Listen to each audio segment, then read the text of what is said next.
Olá pessoal do canal, tudo bom?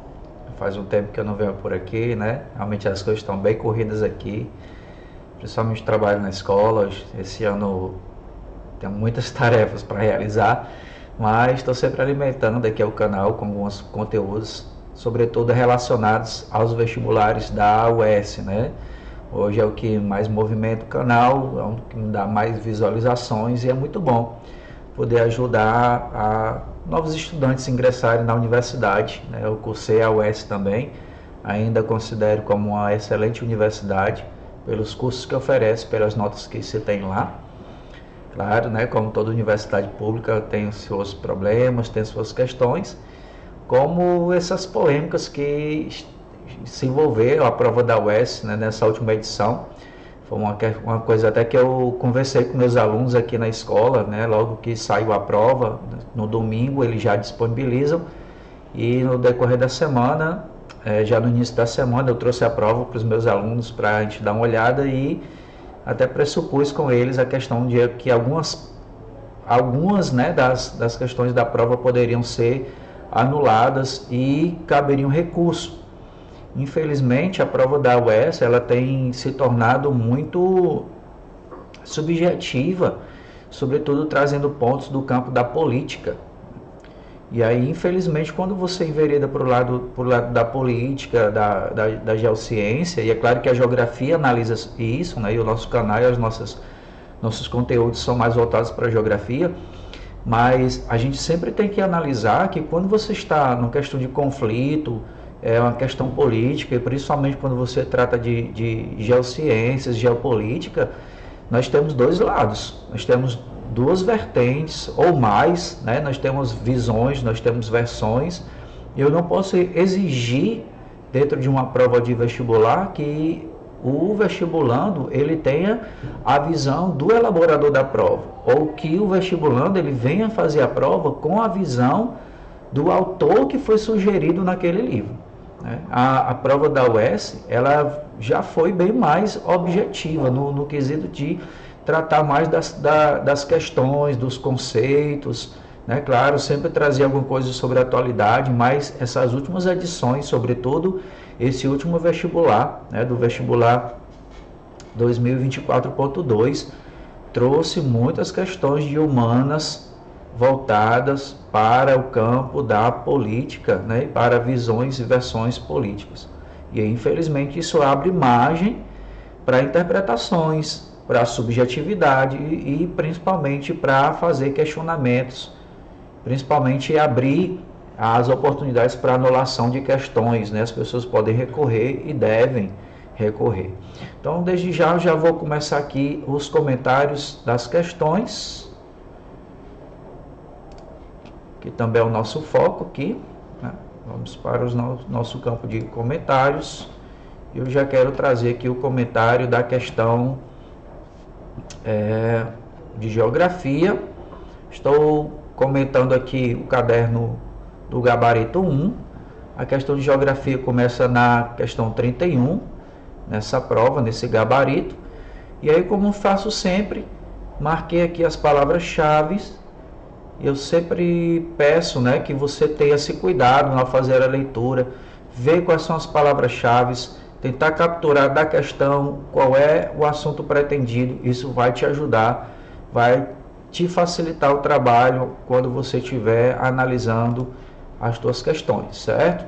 Então faz isso, faz esse trabalho sempre de acompanhamento, de verificar quais são as análises, quais são as palavras-chave.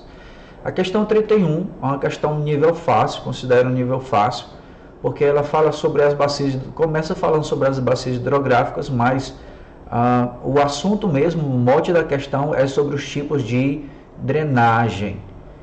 E esse é um assunto que cai bastante nas provas da UES. Sugiro que você reveja sempre. Você vai para a prova da segunda fase, dê uma vista novamente sobre os tipos de drenagem e sobre os tipos de formato de rios e tipos de drenagem dos rios. Cai bastante. Nós temos outros vídeos aqui, outras questões relacionadas ao assunto. Se intere sobre isso, que você vai ter uma boa possibilidade de encontrá-la na prova da segunda fase. E aí a questão aqui sobre os tipos de drenagem. Os nossos principais tipos de drenagem que nós temos são as exorreica e a endorreica. A exorreica, quando a drenagem acontece do rio para fora, né, do continente para fora, ou seja, vai desaguar no oceano, e a endorreica, quando um rio ele nasce no continente e ele tem a seu sistema de drenagem também para dentro do continente, né, ele é intracontinental. E aqui no de cara nós já tínhamos a opção correta, marcado lá no gabarito, a letra A, né, que diz: a drenagem dirige ao oceano é denominada exorreica, sim, né, do oceano, quando se dirige do continente para fora, exo. O item B estava correto, porque dizia quase a mesma coisa, porém diz que quando se dirige ao oceano é endo, errado, né? Exo é para fora, endo é para dentro. As outras também tinham as mesmas opções, né, da questão de ser exo, quando é um lago, um deserto, ou fica retido para lados externos, e por isso nós anularíamos aí essas opções. Estou pegando aqui os tópicos bem rápido, tá, gente? Não quero que o vídeo fique longo, aliás, perdão.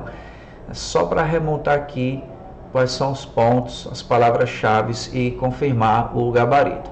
Na questão 32 desse gabarito, também a questão, essa daqui foi aquela questão para não zerar a parte de geografia, né, para não anular. Diz: quanto à formação modelada e a dinâmica do relevo terrestre, existem diversos processos que aglobam a ação de agentes externos e internos. São exemplos de processos que englobam a ação de agentes externos. Viu por que é importante você marcar? Porque ele começa a questão falando sobre a modelagem do relevo terrestre, mas no final mesmo que ele quer são os agentes externos do relevo.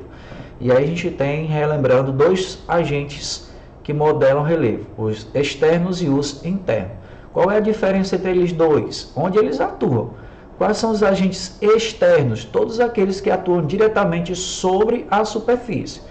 Então nós temos o vento, o sol, a chuva, os rios, o gelo. Então tudo aquilo que atua da parte externa sobre a superfície é um agente externo do relevo.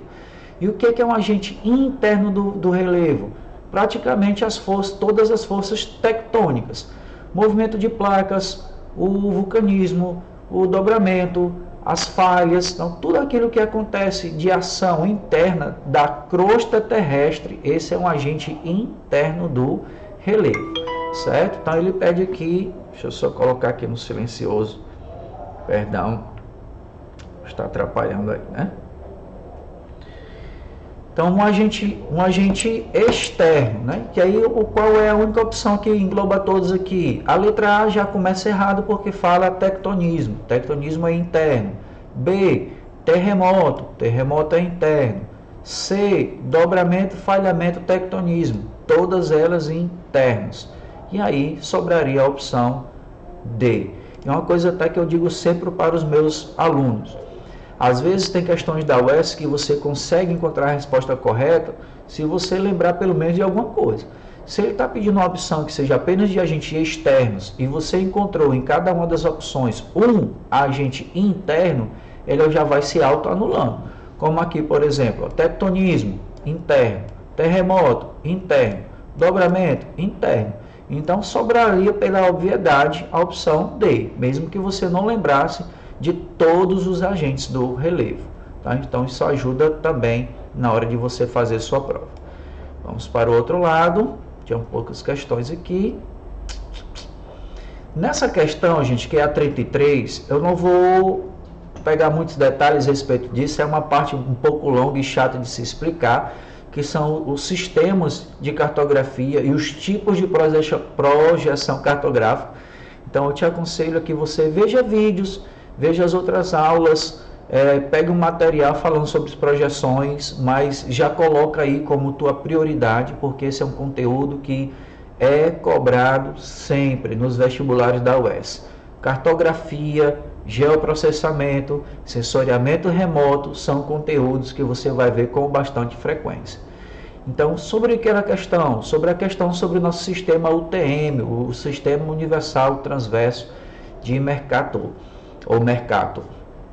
né? E ele pede aqui sobre as vantagens, né? E ele já está dizendo no enunciado que o IBGE adota o Sistema Universal de Mercado e que adota a UTM e pergunta sobre as vantagens de usarmos a UTM. Tá? E aqui nós teríamos como correto as frases 1, as frases 2, está errado aqui a frase 3, por quê? Por causa do sistema de projeção, que diz que o sistema de projeção é cônica na UTM. Na UTM o sistema de projeção não é cônica, tá?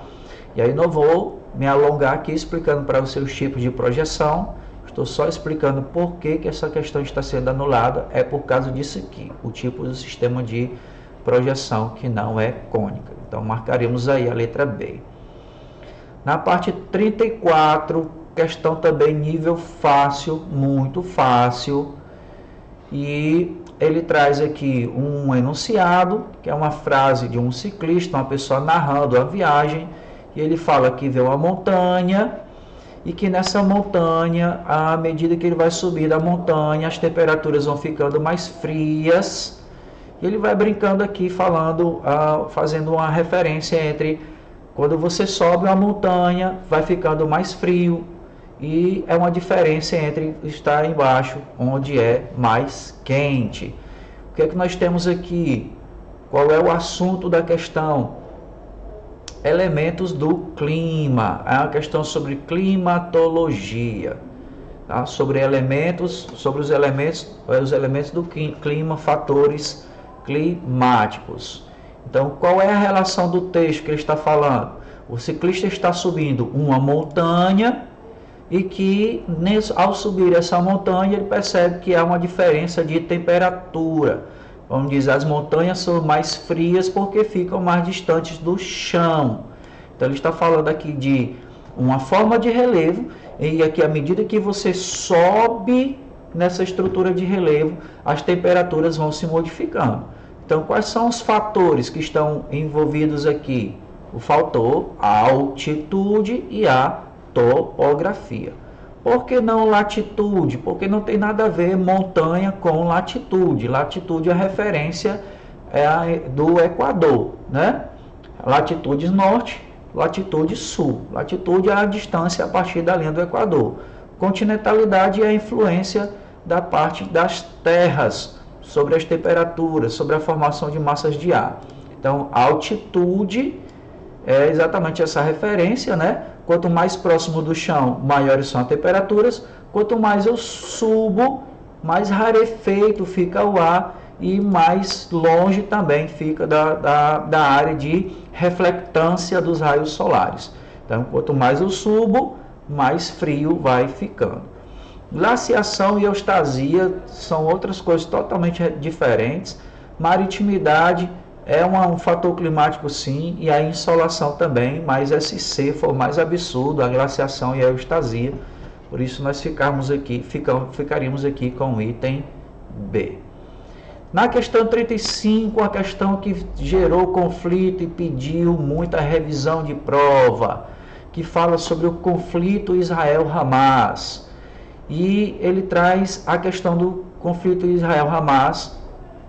Não fala aqui sobre o Hamas como um movimento terrorista, e aí já começa a complicação, porque ele traz o conflito Israel-Hamas como sendo algo especificamente só uma questão religiosa, uma questão ideológica. Não falou aqui em momento nenhum da questão sobre o que aconteceu, sobre os ataques terroristas, sobre toda a relação que existe entre o Hamas e os conflitos dentro do território de Israel, e onde gerou o conflito que pediu a anulação da questão. É que está falando aqui nesse trecho que as lideranças israelenses, elas defendem a colonização de áreas que antes eram ocupadas longa data pelos palestinos. Pronto, e aqui é onde eu tenho um posicionamento, né, de infelicidade, de tristeza, pelo quanto a prova da UES ela foi tendenciosa aqui.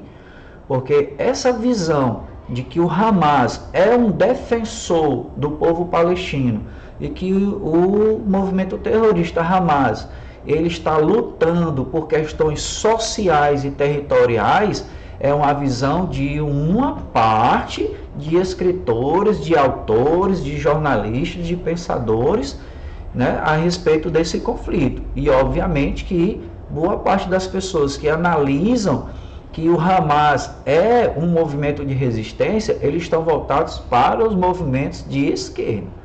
E eu não posso trazer para dentro de uma prova de vestibular uma visão política, uma visão econômica e acatá-la como se todas as pessoas tivessem que aceitá-la.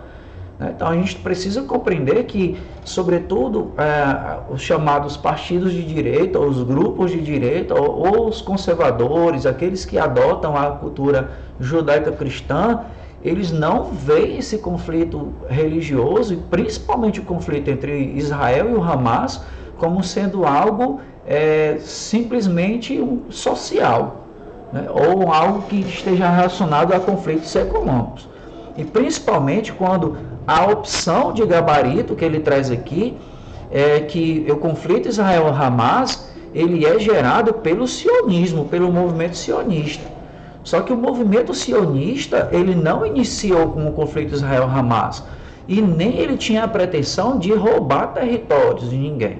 O movimento sionista, o movimento de volta para Sião, ele vai ganhar força, sobretudo, após a Segunda Guerra Mundial, onde uma série de países, principalmente a Inglaterra, os Estados Unidos, vão contribuir, através também da ajuda da ONU, para que os judeus que estavam espalhados pelo mundo pudessem voltar para o território israelense. E aí houve uma divisão de território sim, uma proposição feita pela ONU, diversos outros países que auxiliaram Israel a refazer os assentamentos que estavam ali. Agora, atribuir o conflito Israel-Hamas ao movimento sionista é algo altamente que destoa, né? Que não faz sentido. E daí esse conflito que houve aí entre interesses e que gerou o pedido de anulação dessa questão. Na questão 36 também é algo bem simples, porque ele fala sobre, apesar de ser um texto longo e parecer ser muito complicado, mas é para você fazer a relação entre o que é uma divisa, o que é uma fronteira e o que é um limite. Aí ele traz aqui os exemplos, né? Ceará, Piauí, o que são? 2 estados. Fortaleza, Maracanaú, 2 municípios. Bolívia, Brasil, 2 países. E aqui é uma questão de base conceitual sobre o que é divisa, limite, fronteira, certo? E aqui nós marcaríamos a opção letra D, tá? Porque qual é a diferença de divisa, limite, fronteira? E aí você poderia até lembrar do meme, né? Que tem um meme que sempre diz assim, quem tem limite é município. Se você tivesse lembrado desse meme, você já teria acertado a questão aqui, né? Que é que nessas horas até o meme é real, né? Quem tem limite é município. E aí o que eu tenho aqui? Quais são os municípios? Item 2, Fortaleza, Maracanaú. Onde é que fica o item 2? Qual é a única opção que tem o item 2 no meio, que é limite? A letra D, ó, limite. Mesmo que você não lembrasse dos outros. Uma questão nível fácil, né, para você marcar aqui. Então, o que é divisa? Divisa é entre estados. Limite, municípios. Quem tem fronteira? Países. Então, questão nível fácil, apesar de ser conceitual, mas uma questão fácil. A questão 37 também é a questão sobre conceitos, os conceitos chaves, os conceitos básicos que fazem parte da geografia. Quais são os conceitos mais cobrados em relação à geografia na prova da UES? Território, lugar, poder, paisagem. São os mais cobrados, né? Sobretudo, poder, território, paisagem são os 3 assuntos mais cobrados. Mas nesse caso aqui, ele juntou, né, os conceitos e trouxe para nós um desafio, né, que você poderia ter uma opção aqui que seria o item D, né, ao território, que corresponderia, já que ele fala a palavra território 2 vezes aqui no texto. Isso te induziria a ficar com a palavra território na cabeça e marcar a letra D. Eu espero que não tenha sido você. Mas o que ele fala é um conceito onde eu tenho um território e nesse território eu tenho um poder no comando. E esse poder que está no comando, ele exerce uma gestão. Ora, quem é o poder de gestão sobre um território? É o governo? Não, não é o governo, porque o governo ele é um órgão, um conjunto de pessoas, mas que estão aliadas ali de forma temporária, né? Então, o governo, quando você fala o governo do estado do Ceará, eu estou aliado ao governador. O governador é uma pessoa, então o governo é de alguém. E eu estou falando aqui sobre a organização de um poder, um território, uma gestão. Então, quem é que gere um território? Aí é o Estado, com E maiúsculo. Porque os governos, os regimes de governo, os tipos de governo, eles mudam. Mas sempre haverá, em um país, um município, uma gestão de território. E quem é que faz essa gestão de território? É o Estado, ok? O Estado. Esse conceito ficou até muito parecido, está mais para a sociologia do que para a geografia, né? Mas cabe também, caindo aqui. A questão 38, uma questão também que gerou muito pedido aí de anulação, de recorrer, né? Gerou um burburinho entre professores, entre cursinhos, que a questão 38 vai trazer o assunto da morte da vereadora Marielle Franco e o motorista Anderson Gomes, e aí falar sobre questões de grilagem de terras, trazendo para o assunto da vereadora morta e o seu motorista Anderson, e aí misturou aqui com a questão de milícias. Foi uma super salada essa questão 37. Uma super salada aqui, e no final das contas, tudo que ele queria saber era sobre o que é a grilagem moderna. Sobre o que é a grilagem moderna. Então, o que é um sistema de grilagem?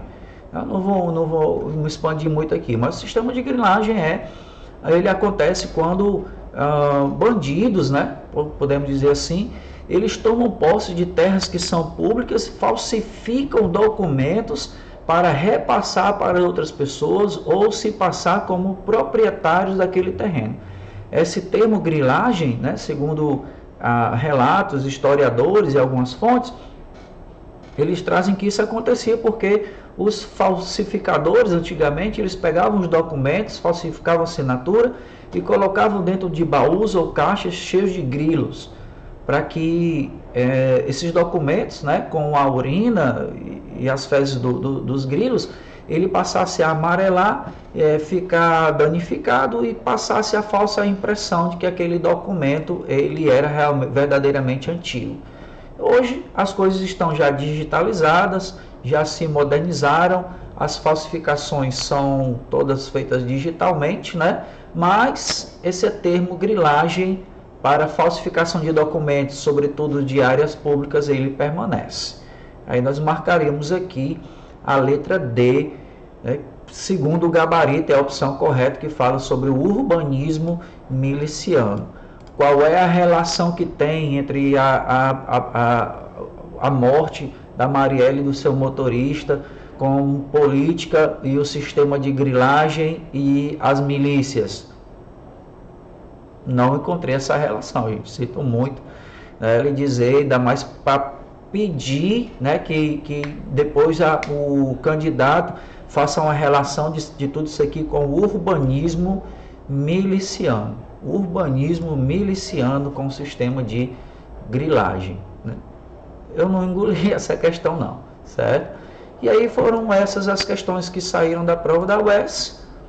No site da UES já foi emitido o parecer sobre as questões de recurso, a banca analisou e as respostas da UES foram essas, né? Que a questão 27 vai ser mantida, a questão 27 de história, que foi uma questão que foi feito um pedido de anulação, porque ele diz que a ocupação da Palestina e da formação do território de Canaã foi de uma elite judaica.